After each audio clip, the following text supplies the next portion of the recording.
Quiz. Speaking section. Example answers. Question 1. Example answer. The movie that's influenced my thinking the most is Fantasia, because it's my first memory of classical music and ballet. One reason the movie was so impressive is I was at a very impressionable age when I saw it, 5 years old. Besides that, it was made using the latest technology.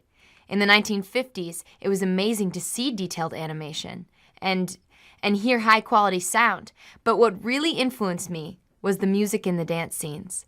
I especially remember Mickey Mouse dancing with the brooms, and I'm sure I took ballet lessons because of it. The coordination of the storm scene with the music from the Hall of the Mountain King still impresses me when I see it today, and thanks to Walt Disney, classical music is still my favorite music. Question 2. Example answer. I think it's good to evaluate teachers by their students' performance on standardized tests, because when teachers and students are judged by the same criteria, they'll work efficiently toward the same goals. Now, some teachers argue that tests aren't important, but still, students need good scores for admission to universities, so the tests are important to them.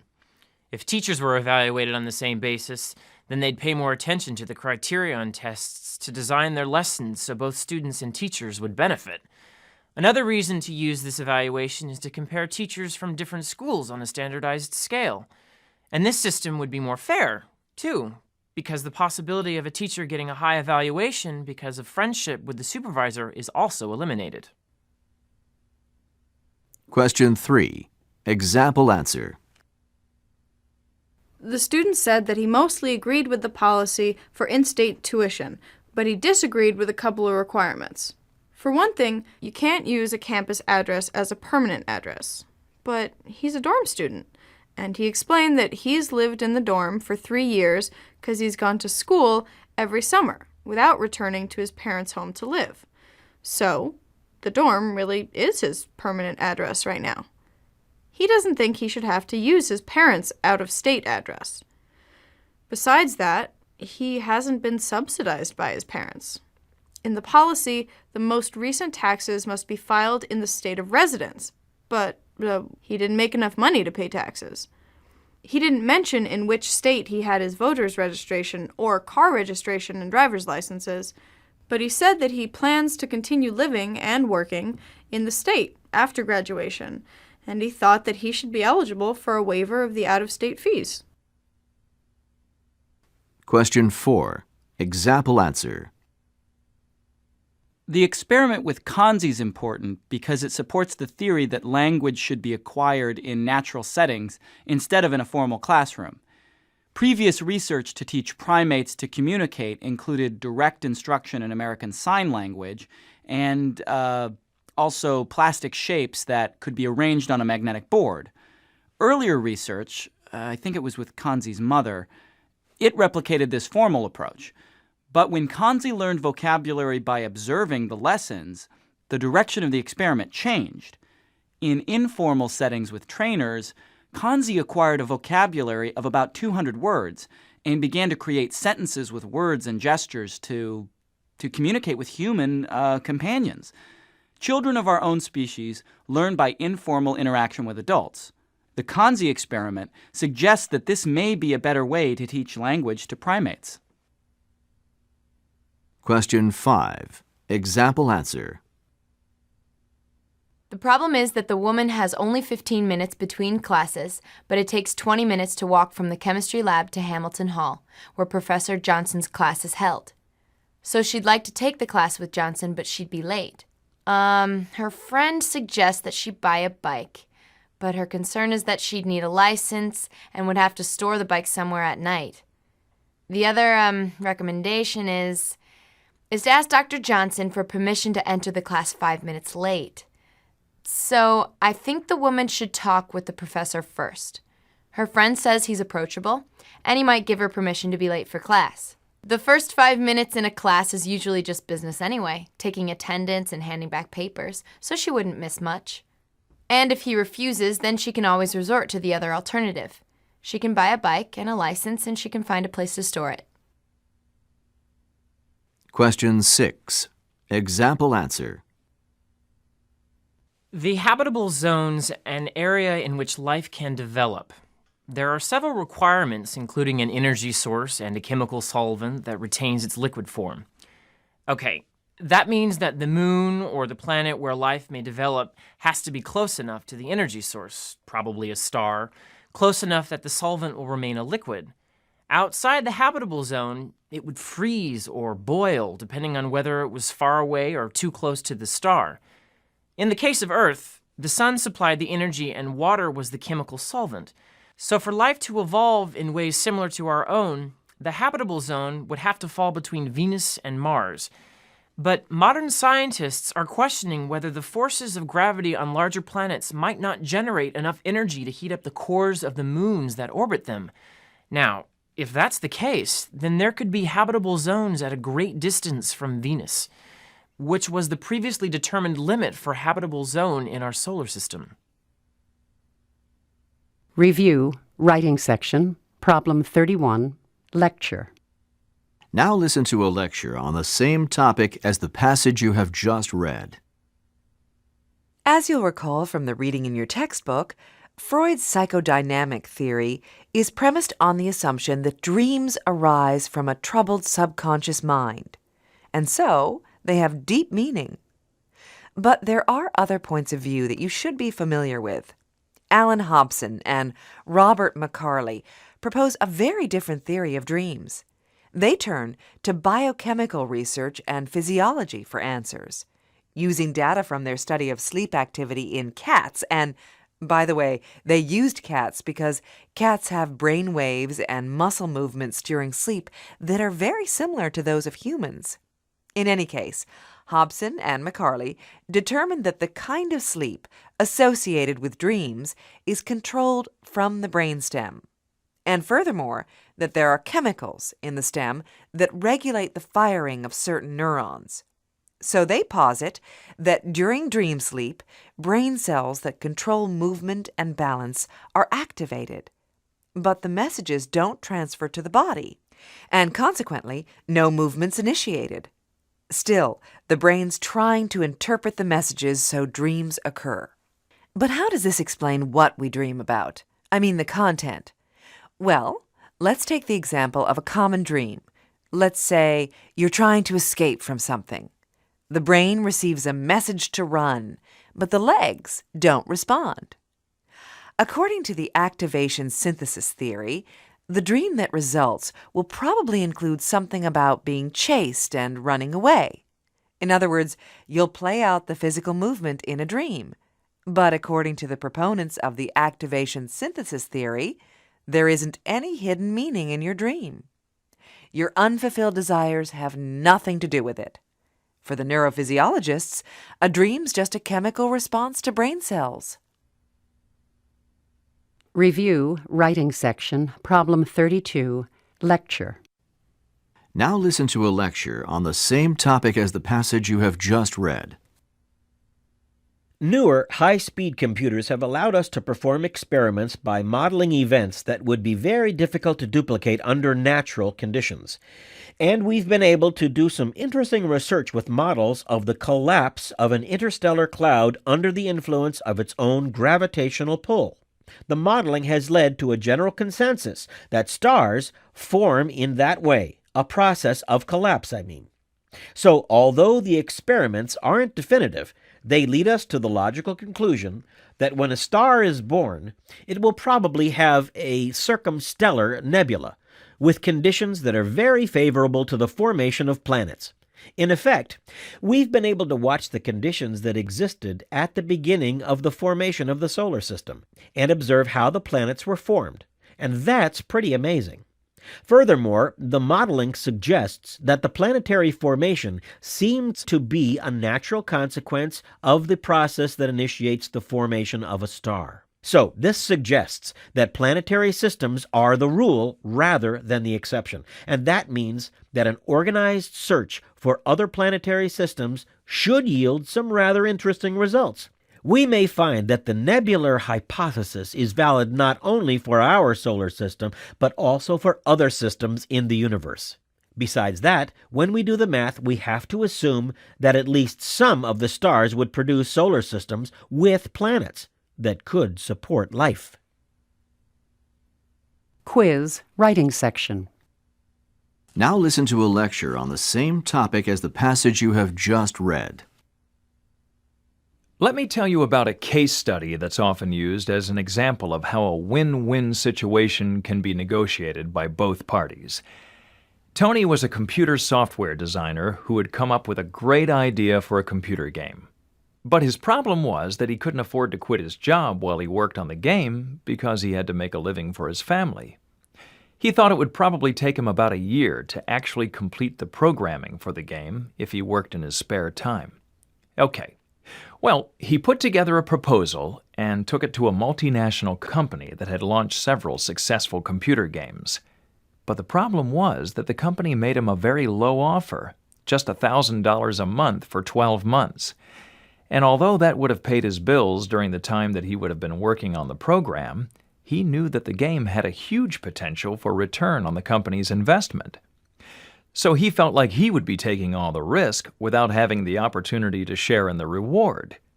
But when the company refused to give him any additional upfront money, then instead of getting angry, Tony went back with a counteroffer. He agreed to accept the $12,000 as an advance on the profits that he expected the game to generate. And he suggested that they share the future revenues in a ratio of 40 to 60, 40% for Tony and 60% for the company. The company was interested, but explained to Tony that they would be investing over $1 million in order to produce and market the game, and would need a larger share in order to proceed. So they agreed on a 30-70 split. And as it happened, the game was a big success.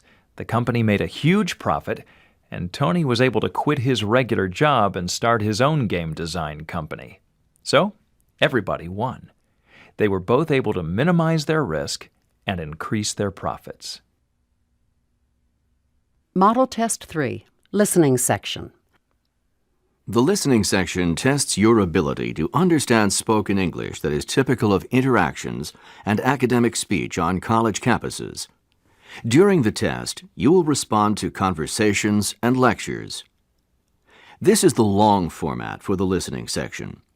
On the long format, you will respond to 3 conversations and 6 lectures.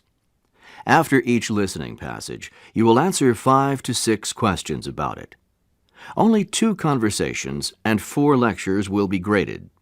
The other conversation and lectures are part of an experimental section for future tests. Because you will not know which conversations and lectures will be graded, you must try to do your best on all of them. You will hear each conversation or lecture 1 time. You may take notes while you listen, but notes are not graded. You may use your notes to answer the questions. Choose the best answer for multiple choice questions. Follow the directions on the page or on the screen for computer-assisted questions. Click on Next and OK to go to the next question. You cannot return to previous questions. You have 25 to 30 minutes to answer all of the questions. A clock on the screen will show you how much time you have to complete your answers for the section. The clock does not count the time you are listening to the conversations and lectures. Listening 1, students on campus. Listen to part of a conversation on campus between 2 students. I wish I was sure about my future as you seem to be. I really don't know what I want to do after I graduate. Well, have you talked with a counselor over at the Office of Career Development? No, I talked to my academic advisor, though. Well, that's good. But it's really better to see someone who specializes in helping people make career decisions. You see, an academic advisor is there to help you work out your academic program. You know, figure out what your major is going to be and which courses to take and all that. But a career counselor has a lot of experience and resources to help you decide what you want to do in the work world. Did you see a career counselor? I sure did, last semester. I didn't even know what I'd be good at, for a career, I mean. So I made an appointment at the Office of Career Development, and I talked with a counselor. Do you remember who it was? Sure, it was Ruth Jackson. Oh, but since I'm interested in careers for math majors, probably I should see someone else. Not really. Any of the counselors can help you. Look, first, I took some aptitude tests and something called I think it was called a career inventory. Anyway, I took several tests, and then the counselor gave me some ideas about different careers. I even went to some group sessions with some other students for a few weeks. Mrs. Jackson was the group leader, so, that's how I met her, and then I just sort of naturally started making my appointments with her when I needed some advice. It sounds like it took a lot of time. I'm so busy already. Well, it did take time. Probably 3 hours for the tests, and I think I went to maybe 4 group sessions, and then I saw Ruth a couple of times. I guess about 9 or 10 hours, probably. But it was worth it. So, is that why you decided to go into library science? Because of the tests and everything? In part, but mostly it was because of the internship. You see, I also got my internship through the Office of Career Development, and when I was working as an intern in the public library, it all sort of came together for me. I really liked what I was doing, and I realized that I didn't want the internship to end. And you get paid for working there in the library too, don't you? I get paid, and I get credit toward my degree. But even better, I have a job offer from the library where I'm doing my internship. Wow. Are you going to take it? I think so. I have to let them know next week. If I do take the job, I'll have to go to graduate school to get a degree in library science. But I can do that part-time while I'm working, and I'd thought about graduate school anyway. So I'm leaning toward taking the job. That's great, Anne. I'm glad for you. So, I guess I'd better make an appointment with Ruth Jackson. Maybe she can find me an internship. Maybe. 1. What are the students mainly discussing?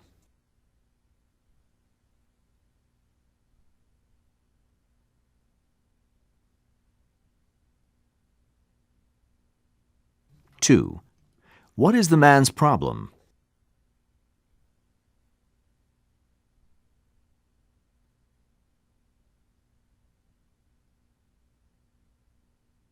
3.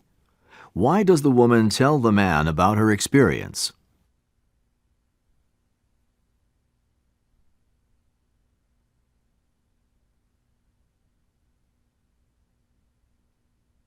4. What is the woman's attitude toward her internship?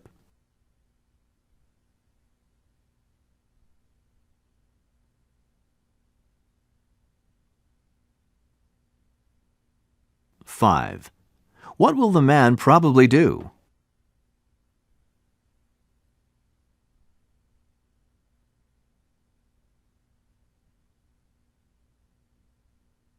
Listening to Sociology class.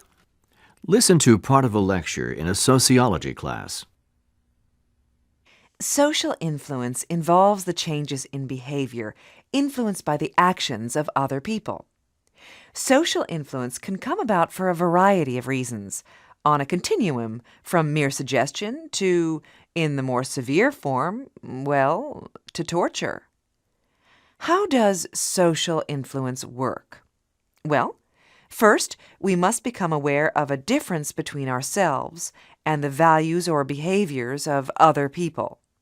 There are a great many studies of social influence that demonstrate how the presence of others can cause us to change our attitudes or actions. Studies show that people eat more when dining with others than, I'm talking about dining out here, so they eat more in the company of others than they do when they're alone. They also run faster when others are running with them. There's even some interesting research on social influence among animals with similar results to those of human studies.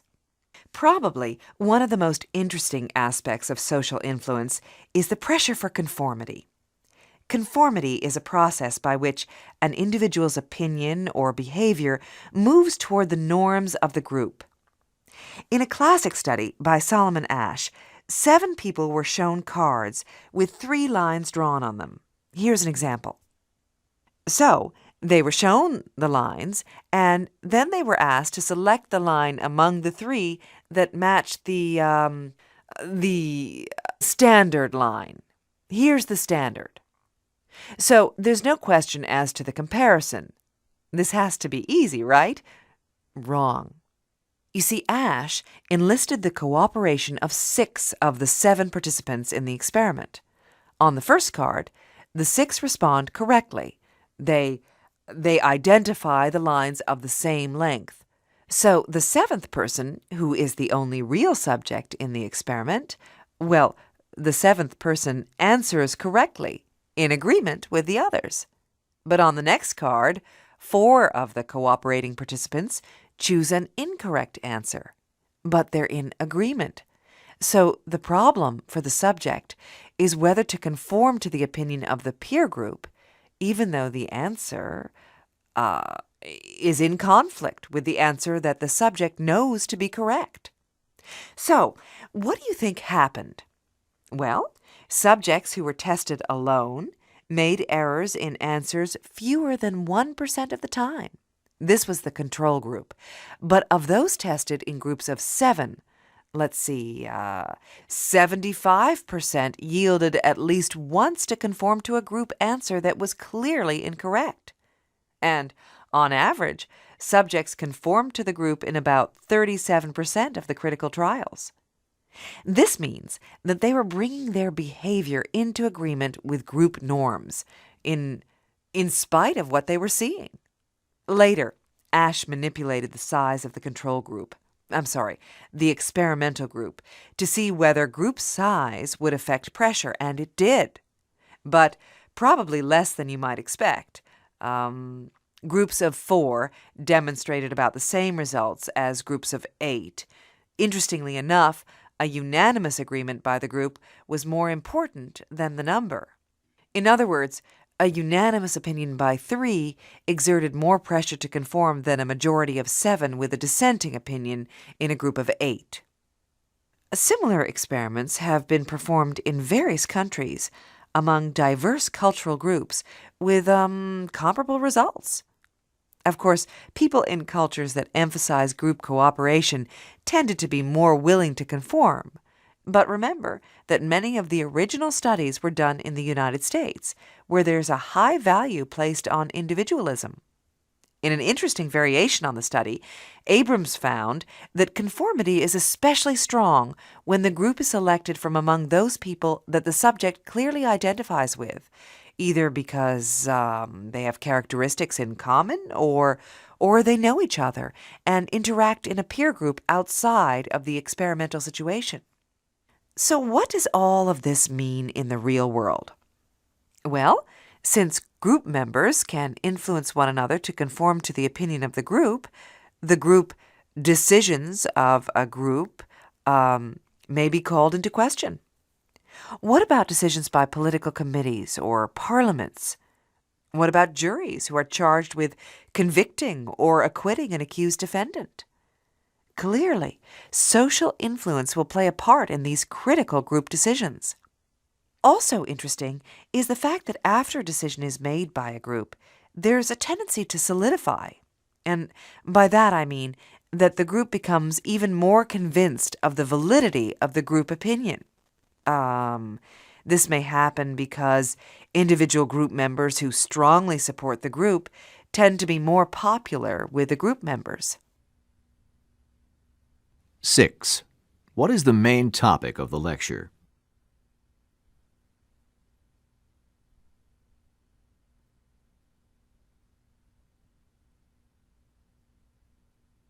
Seven. According to the professor, what 2 results were reported in the Ash and Abrams studies?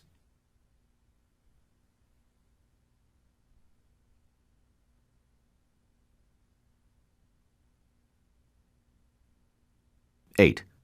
Listen again to part of the lecture and then answer the following question. Later, Ash manipulated the size of the control group. The experimental group, to see whether group size would affect pressure, and it did.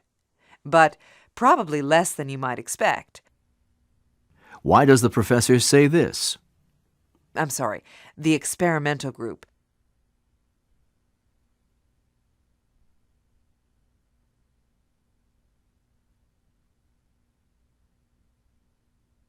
Nine.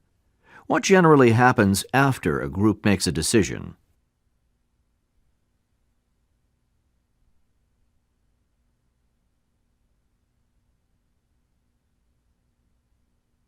(10) Based on information in the lecture, indicate whether the statements describe the ASH study. For each sentence, click in the yes or no column.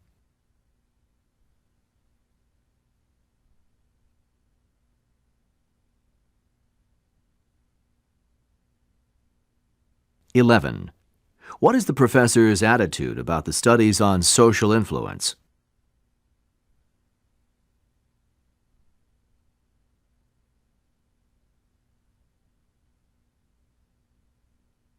Listening 3. Art History Class. Listen to part of a lecture in an art history class. We know that the Chinese had been aware of basic photographic principles as early as the 5th century BC, and Leonardo da Vinci experimented with a darkroom in the 1500s. But it was a number of discoveries in chemistry during the 18th century that accelerated the development of modern photography. The discovery that silver salts were light-sensitive led to experimentation with images of light on a surface that had been coated with silver. Often, glass was used in the early images. But the problem was that these images were ephemeral, fading after only a short time. Some of the chemists who worked with them called them fairy pictures and considered them that they were only momentary creations, that they'd disappear. Okay, how to fix the image permanently was one of the most important challenges of the early photographer chemists. In France, in about 1820, Nicéphore Niepce discovered a method for fixing the image after a long exposure time, probably 8 hours. So, although his work was considered interesting, it was largely dismissed as impractical. Nevertheless, one of his associates, Louis Daguerre, managed to find a way to reduce the exposure time to less than 20 minutes. So the story goes, in 1835, Daguerre was experimenting with some exposed plates, and he put a couple of them into his chemical cupboard. So a few days later, he opened the cupboard, and to his surprise, the latent images on the plates had developed. At first, he couldn't figure out why, but eventually, he concluded that this must have occurred as a result of mercury vapor from a broken thermometer that was also enclosed in the cupboard. Supposedly, from this fortunate accident, he was able to invent a process for developing latent images on exposed plates. The process itself was somewhat complicated. First, he exposed copper plates to iodine, which released fumes of light-sensitive silver iodide. These copper plates were used to capture the image. And by the way, they had to be used almost immediately after their exposure to the iodine. So the image on the plate was then exposed to light for 10 to 20 minutes. The plate was developed over mercury, heated to about 75 degrees centigrade, which that caused the mercury to amalgamate with the silver. Now here's the ingenious part. He then fixed the image in a warm solution of common salt, but later he began using sodium sulfite. Anyway, after he rinsed the plate in hot distilled water, a white image was left permanently on the plate, and the quality was really quite amazing. But the process had its limitations. First, the images couldn't be reproduced, so each one was a unique piece, and that greatly increased the cost of photography. Second, the image was reversed, so the subjects would actually see themselves as though they were looking in a mirror, although in the case of portraits, the fact that people were accustomed to seeing themselves in a mirror made this problem less urgent than some of the others. Nevertheless, some photographers did point their cameras at a mirrored reflection of the image that they wanted to capture so that the reflection would be reversed and a true image could be produced.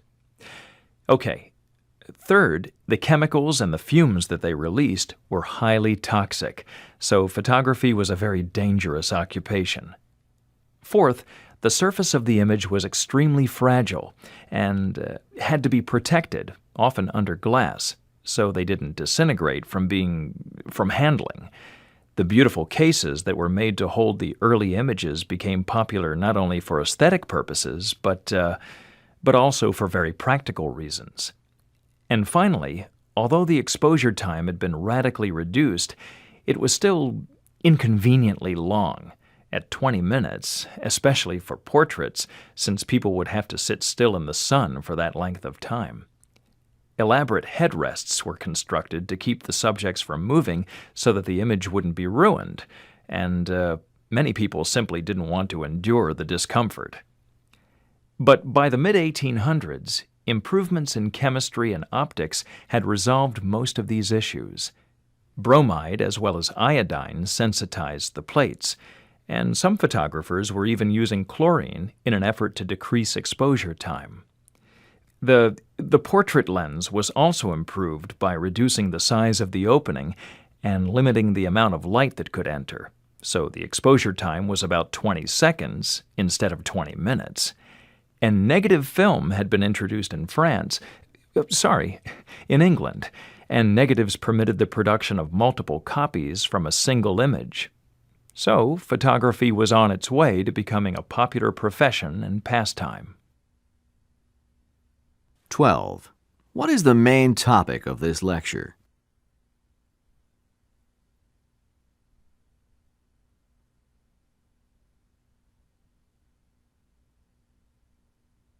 (13) According to the professor, what two limitations were noted in Daguerre's process for developing and fixing latent images?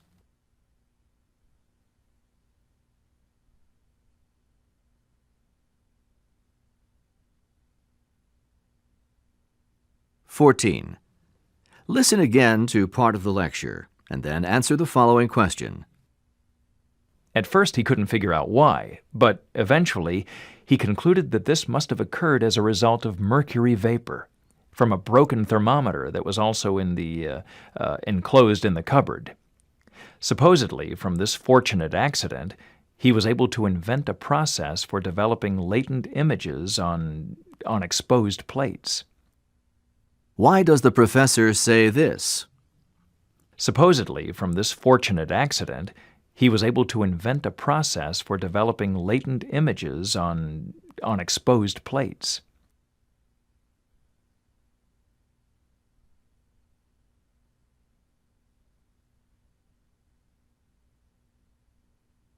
(15) What substance was first used to fix the images?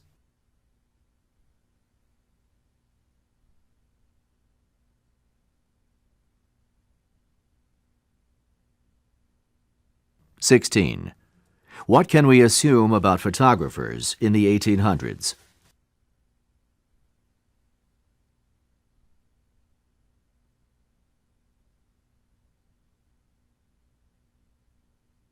(17) In what order does the professor explain photographic principles?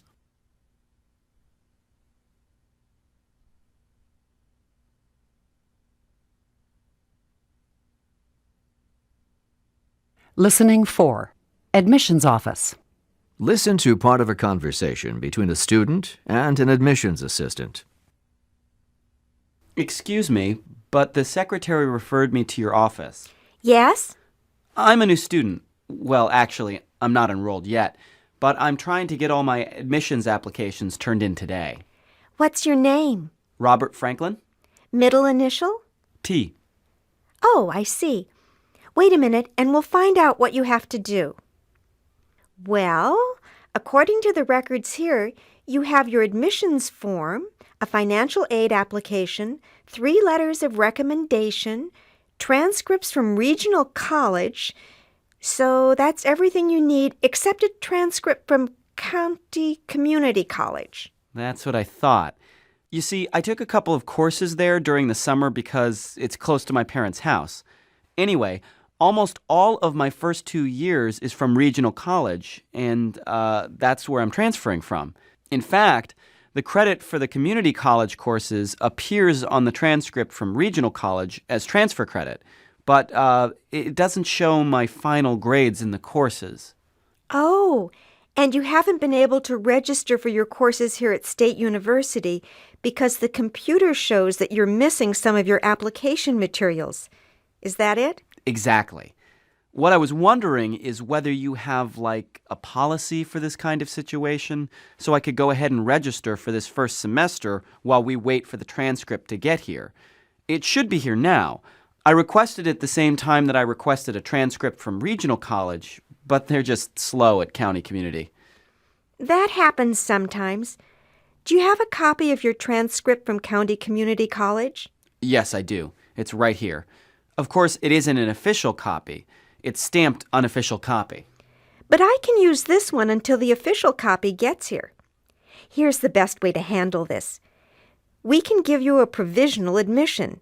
That means that you're admitted contingent upon the receipt of your official transcript. That'll allow you to register for your courses this semester. When County Community College sends us your official transcript, then I can change your status from provisional admission to regular admission. Oh, that's great. Is this the only copy you have of your transcript? No, I have another one. Good. Then I'll just keep this in your file. Okay. Now the only problem is you can't register for next semester without regular admission status, and you need the official transcript for me to do that. So you still need to keep after them to get everything sent to us as soon as possible. Right. Well, I'll do that. But at least I have some time to get it done. What do I need to do now? To get registered, I mean. Just wait here while I enter everything into the computer, and then you can take a copy of your provisional admission along with you to the office for transfer students. They'll assign you an advisor and help you get registered later today. 18. Why does the student go to the admissions office?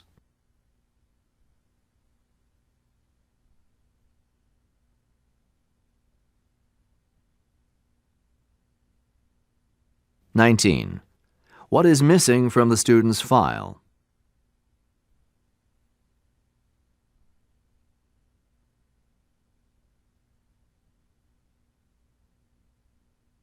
(20) Listen again to part of the conversation, and then answer the following question. Oh, and you haven't been able to register for your courses here at State University because the computer shows that you're missing some of your application materials. Is that it? Why does the woman say this? Is that it?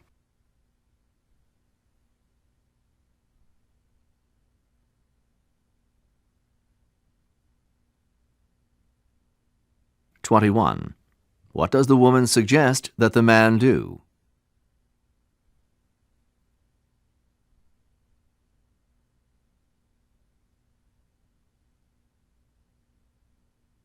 (22) What will the student most probably do now?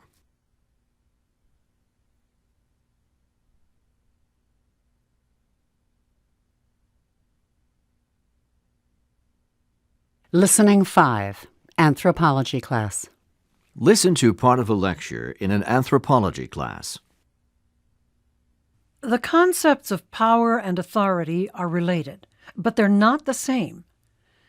Power is the ability to exercise influence and control over others, and this can be observed on every level of society, from, well, the relationships within a family to the relationships among nations. Power is usually structured by customs and social institutions or laws, and tends to be exerted by persuasive arguments or coercion or even brute force. In general, groups with the greatest resources tend to have the advantage in power struggles. So, is power always legitimate? Is it viewed by members of society as justified? Well, no.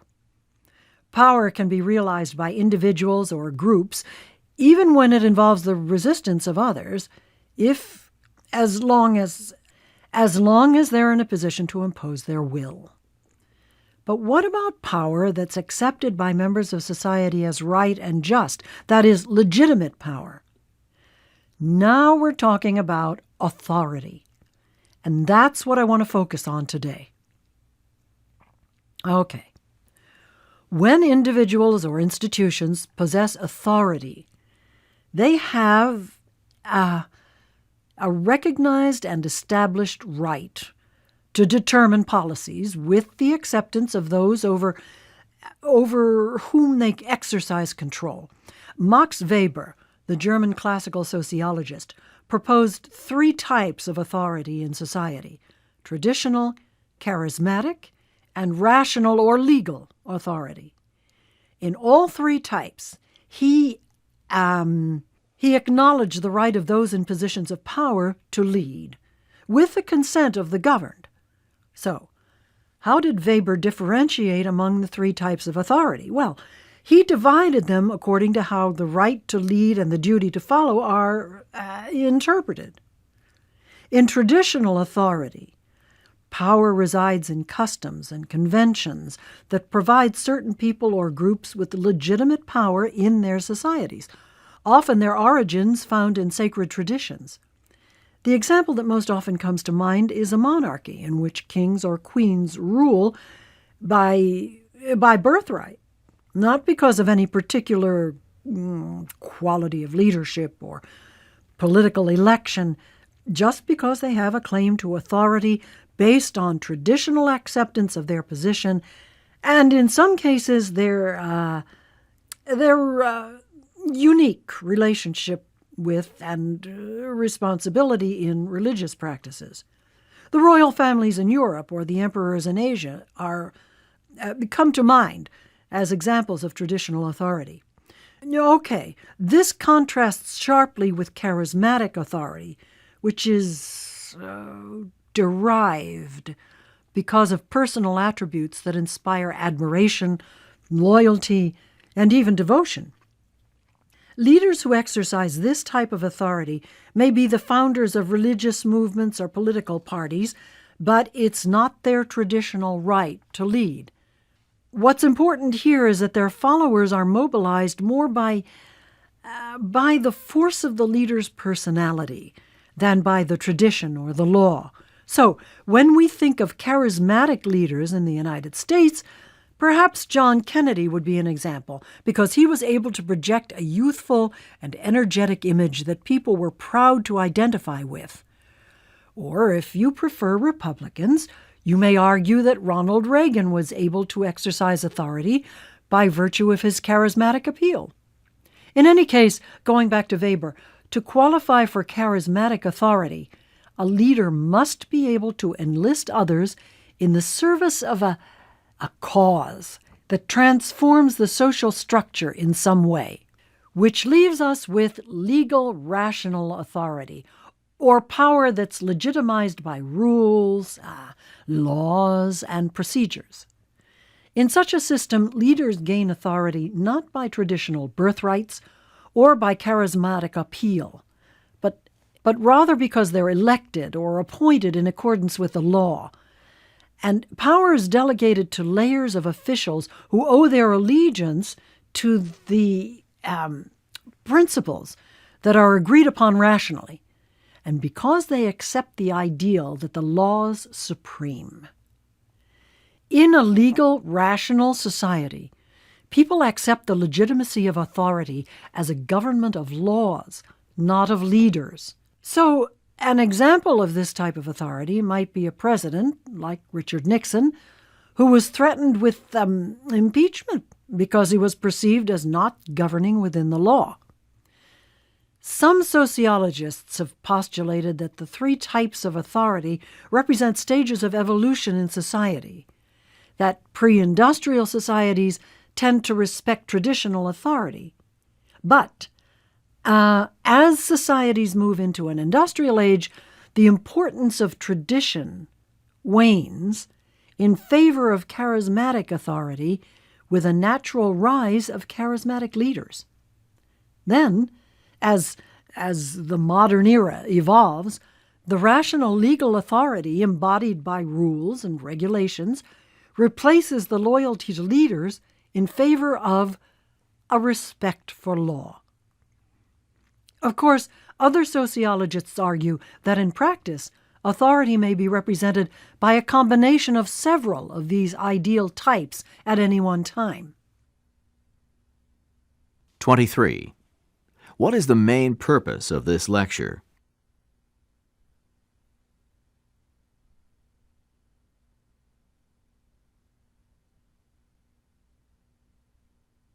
(24) Why does the professor mention Kennedy and Reagan?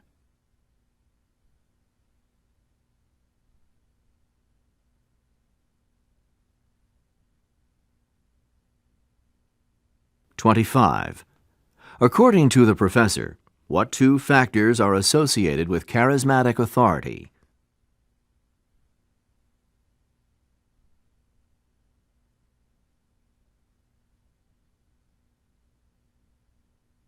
(26) Listen again to part of the lecture and then answer the following question.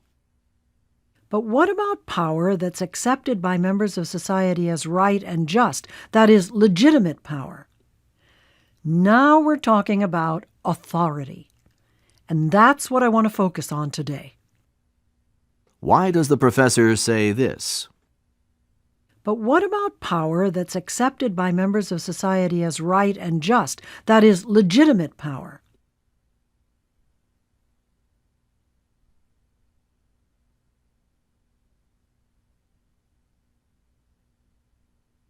(27) In an evolutionary model, how is rational legal authority viewed?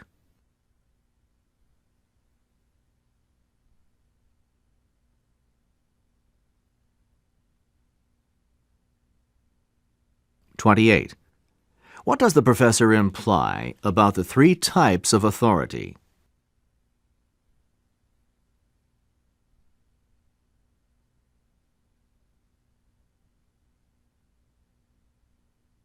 Listening 6, Geology class. Listen to part of a lecture in a geology class. The original source of energy is what? The sun. Then plants use the sun's energy during photosynthesis to convert water and carbon dioxide into sugar and oxygen. And they store the energy in the chemicals that the plant produces. When animals eat plants, the energy is transferred to their bodies. So then the plants and animals die and decay, and they sink to the bottom of the sea or disintegrate into the soil, and then they're covered by more and more sediment as rivers deposit mud and sand into the sea, or the seas advance and retreat. Of course, it's a very gradual process, one that takes place over, millions of years. But finally, the organic material begins to transform into the hydrocarbons, and the hydrocarbons eventually become oil and gas deposits. So, how does this happen? Well, at first, the oil and gas are mixed with sand and sediment, but as the layers on top increase, then so does the pressure. And under pressure, mixtures of oil and sand and water, they seep down through the layers of porous rock. That's usually sandstone or limestone. So they sink down until they reach a layer of non-porous rock, and that's where they pool because they can't pass through the non-porous rock. Okay, sometimes there are breaks in the layers of rocks, and the breaks allow oil and gas to bubble up, and eventually they reach the surface of the earth again.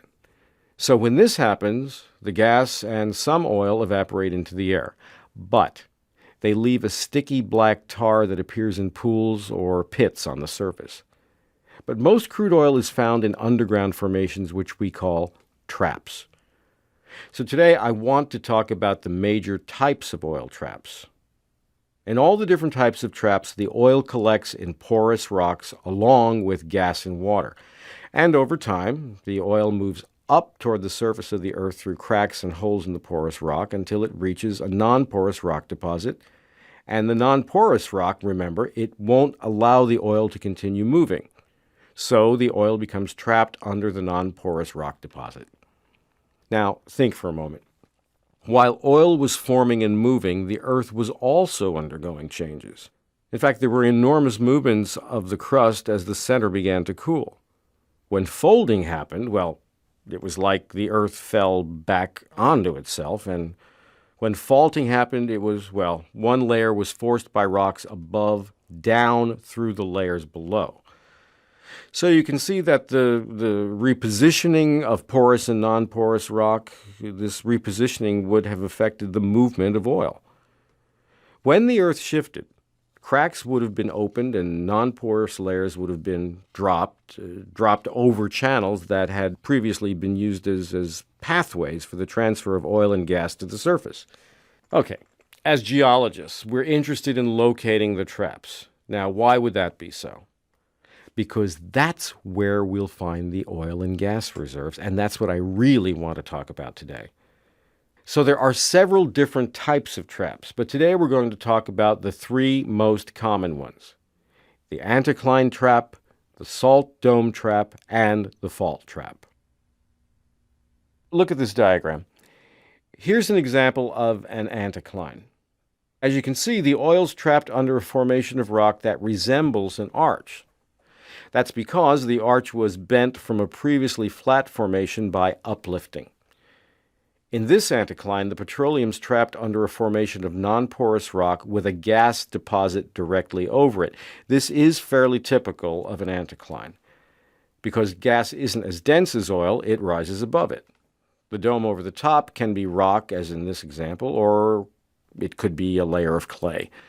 The important thing is that the cap of non-porous material won't let the oil or gas pass upwards or sideways around it. Now let's look at a diagram of a salt dome. This salt dome shows how a cylinder-shaped salt deposit has pushed up through a layer of sedimentary rocks, causing them to arch and fracture. The oil deposits have collected along the sides of the salt dome. Salt's a unique substance. With enough heat and pressure on it, the salt will slowly flow, kind of like a glacier. But unlike glaciers, salt that's buried below the surface of the Earth can move upward until it reaches the Earth's surface, where it's then dissolved by groundwater or rain. Well, to get all the way to the Earth's surface, salt has to lift and break through many layers of rock, and that's what ultimately creates the salt dome. Finally, I want to show you a fault trap. Fault traps are formed by the movement of rock along a fault line. This diagram represents a fracture in the Earth that's shifted a non-porous rock formation on top of a porous formation. In this case, the reservoir rock, which is porous, has moved opposite a layer of non-porous rock. The non-porous rock prevents the oil from escaping. Remember, as in all traps, the oil's collected in the porous rock and trapped underground by the non-porous rock. Geologists study the terrain for indications of possible oil traps. For example, a bulge in a flat surface may signal the presence of a salt dome. Your textbook has a good explanation of how technology assists us in this effort, so I want you to read Chapter 3 before class next time. 29. What is the lecture mainly about?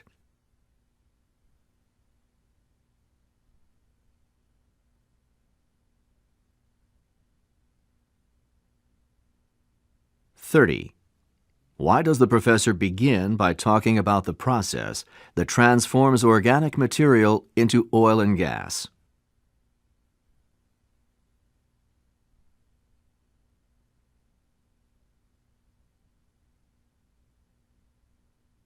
31.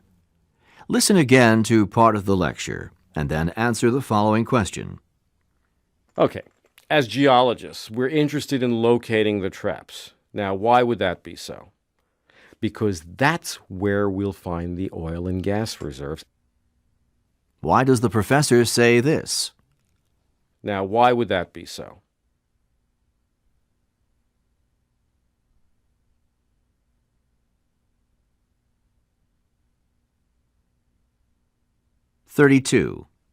Select the diagram of the anticline trap that was described in the lecture. Click on the correct diagram.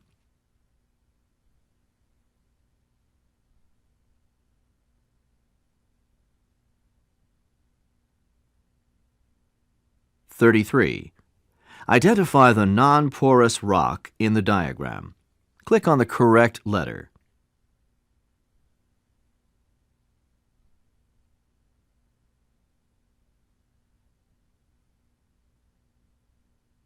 (34) According to the professor, what do geologists look for when they are trying to locate a salt dome?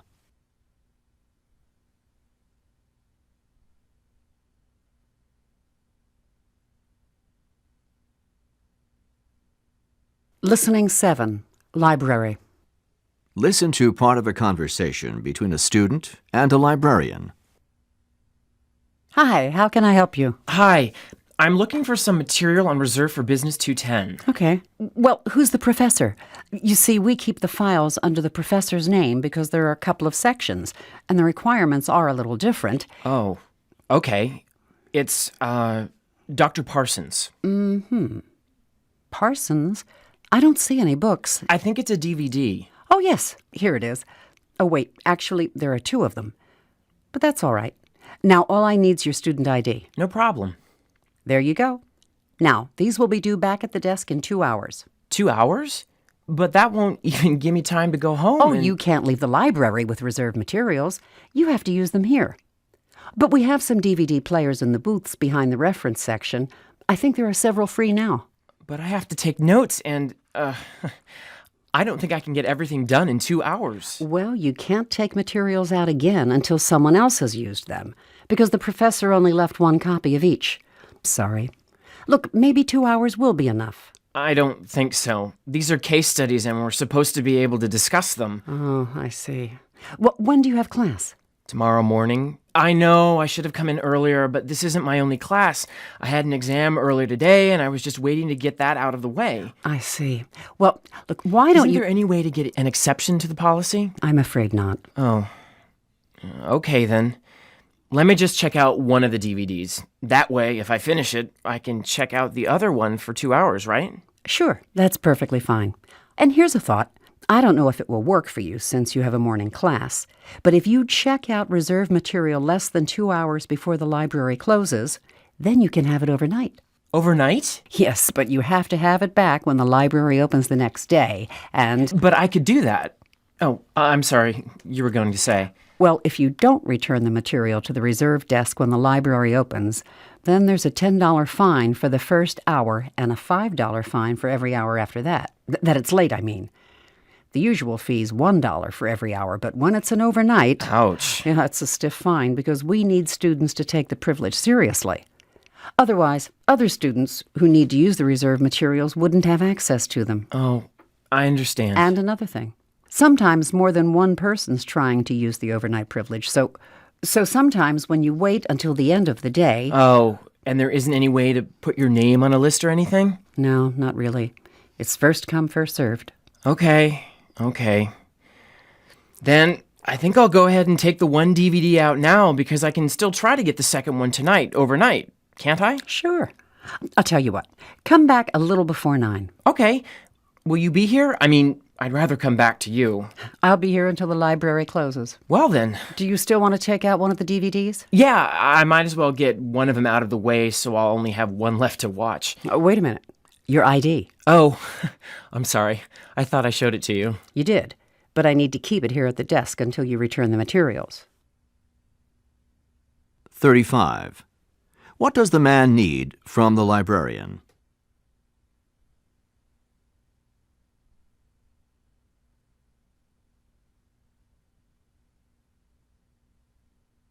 (36) What is the man's problem?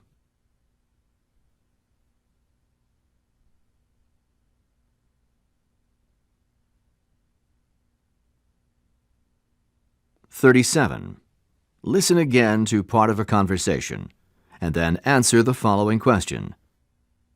I don't know if it will work for you since you have a morning class, but if you check out reserve material less than 2 hours before the library closes, then you can have it overnight. Overnight? What does the man feel when he says this? Overnight?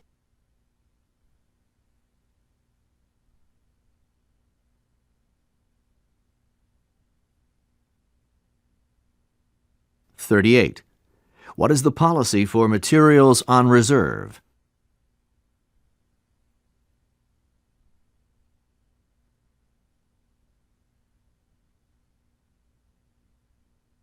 39. What does the librarian imply when she tells the man to return at 9 o'clock?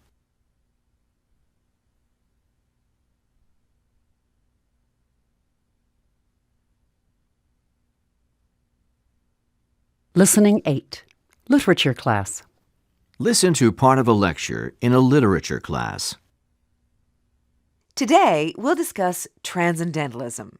Transcendentalism, which is a philosophical and literary movement that developed in New England in the early 19th century. Transcendentalism began with the formation in 1836 of the Transcendental Club in Boston, Massachusetts, by a group of artists and writers. There's evidence that the group was involved in somewhat of a protest against the intellectual climate of Harvard. Interestingly enough, many of the Transcendentalists were actually Harvard educated, but they never met in Cambridge.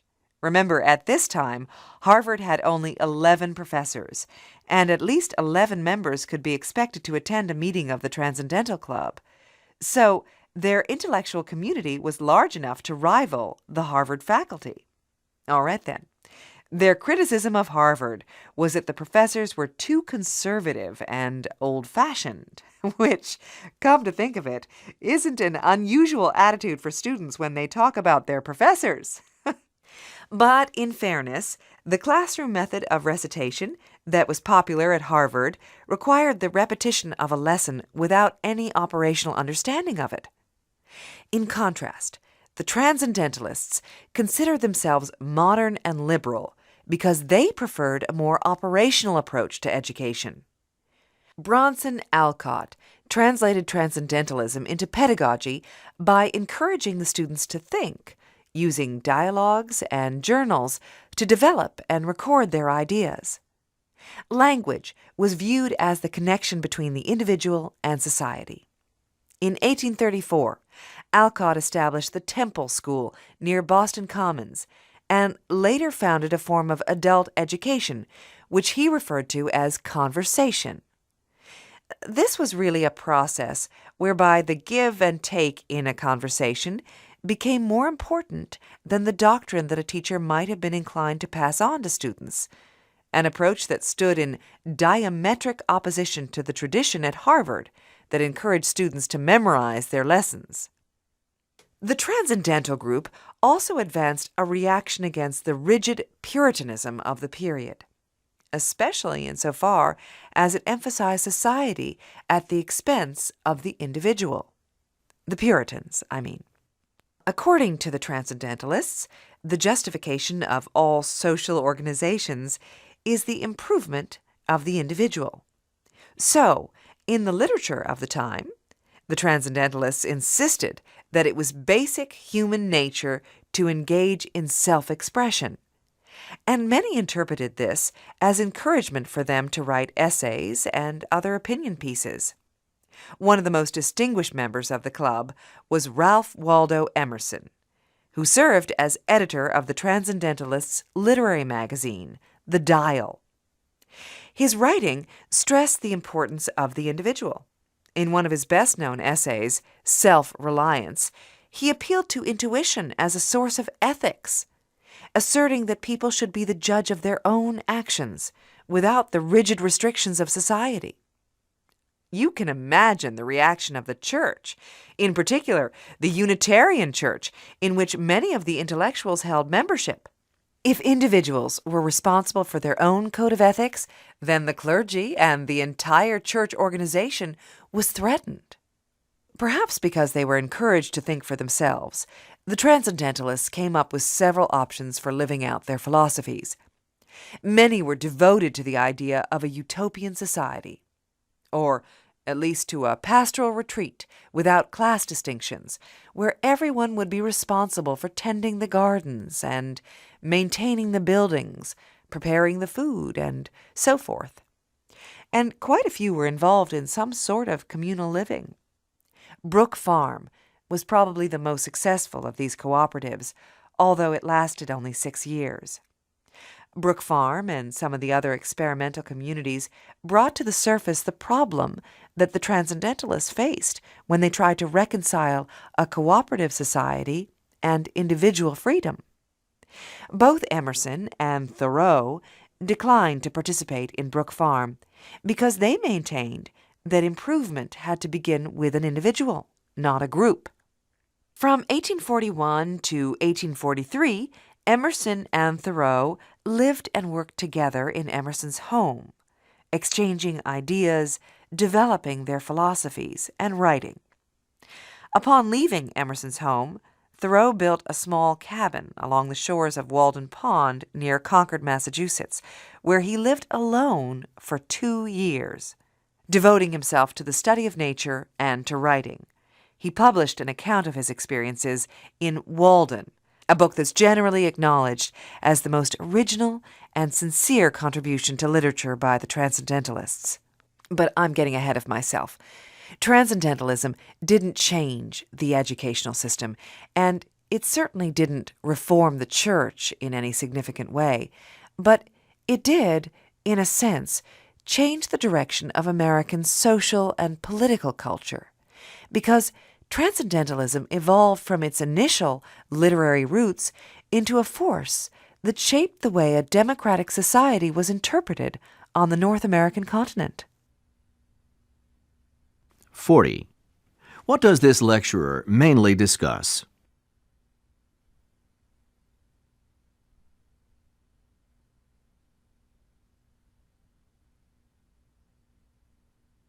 (41) Listen again to part of the lecture and then answer the following question. All right, then. Their criticism of Harvard was that the professors were too conservative and old-fashioned, which, come to think of it, isn't an unusual attitude for students when they talk about their professors.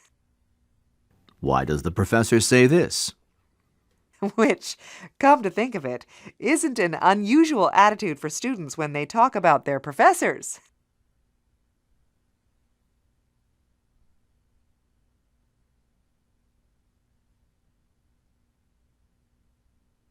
(42) According to the professor, what was true about the Puritans?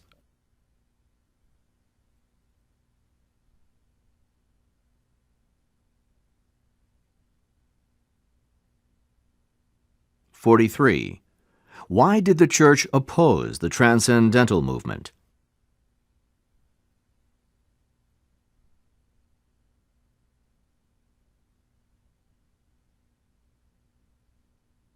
(44) Why did the professor mention Walden?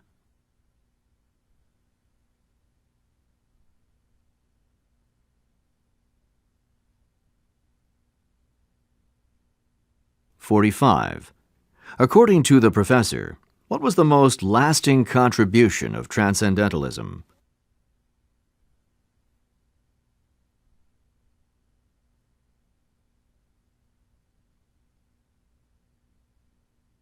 Listening 9, General Science Class.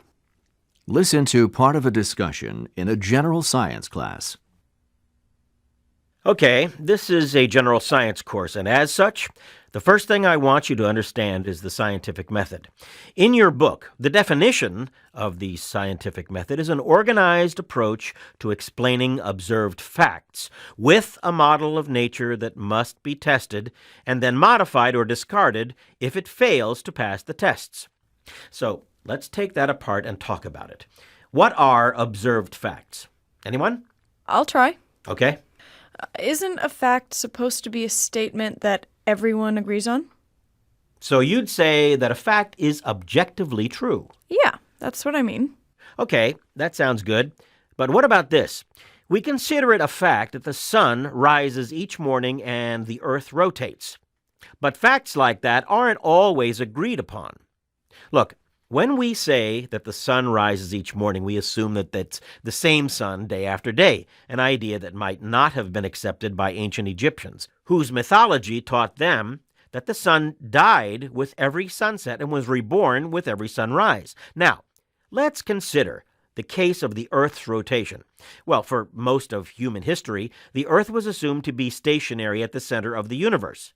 So, as you can see, our interpretations of facts often are based on beliefs about the world that others might not share. Still, facts are the raw material that scientific models seek to explain, so it's important that scientists agree on the facts. How can we do that? How about this? A fact has to be verified. I mean, that's where the testing comes in.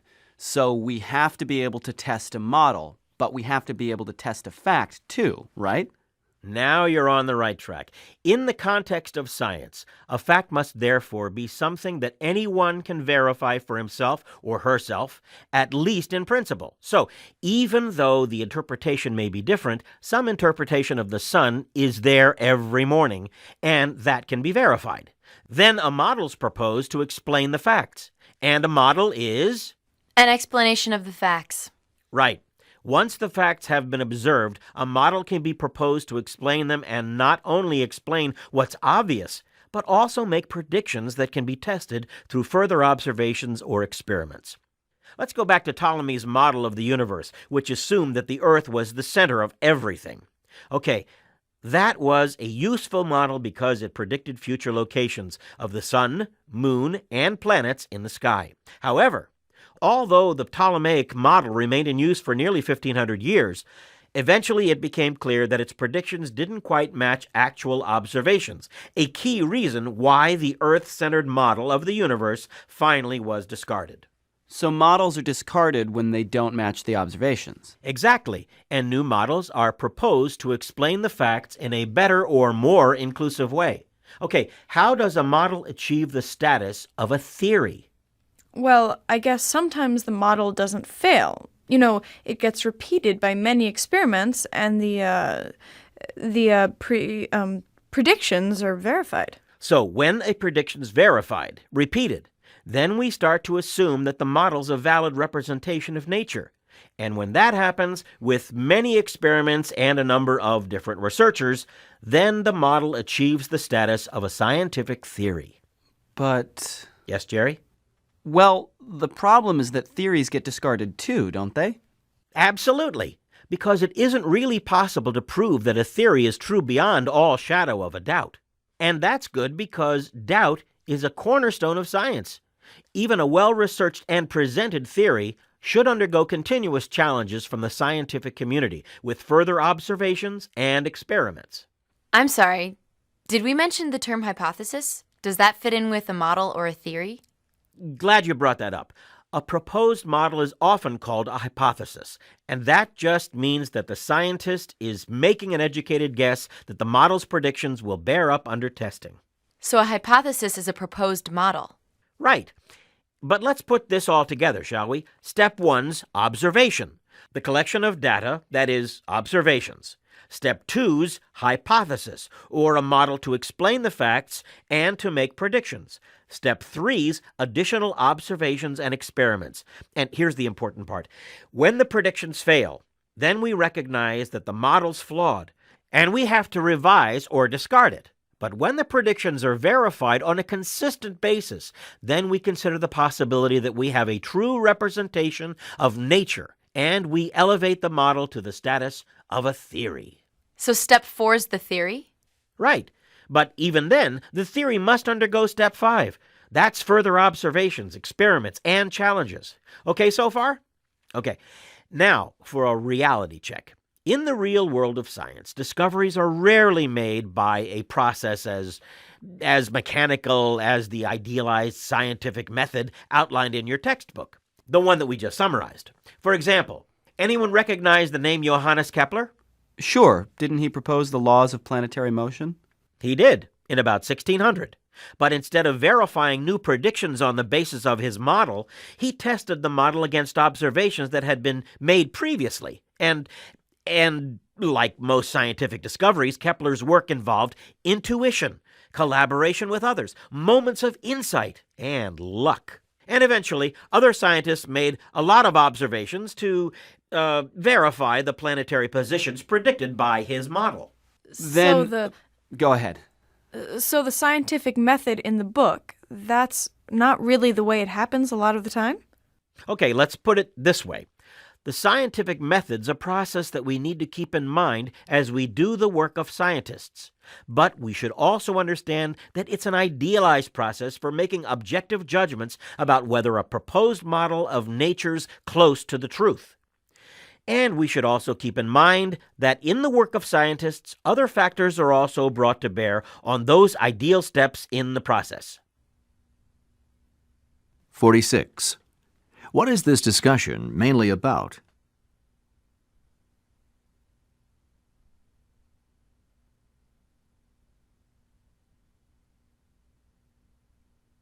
(47) Why did the professor give the example of the ancient Egyptians?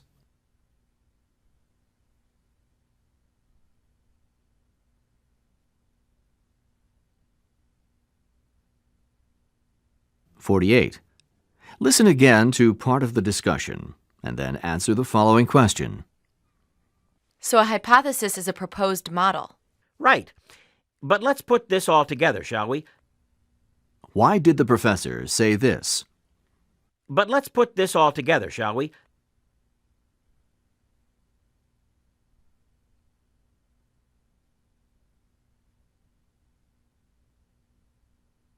(49) According to the professor, what did Kepler do to verify his theory of planetary motion?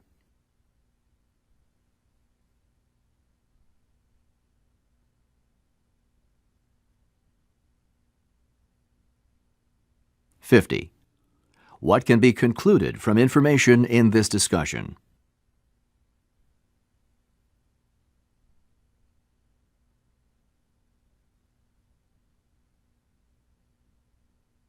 (51) What technique does the professor use to explain the practical application of the scientific method?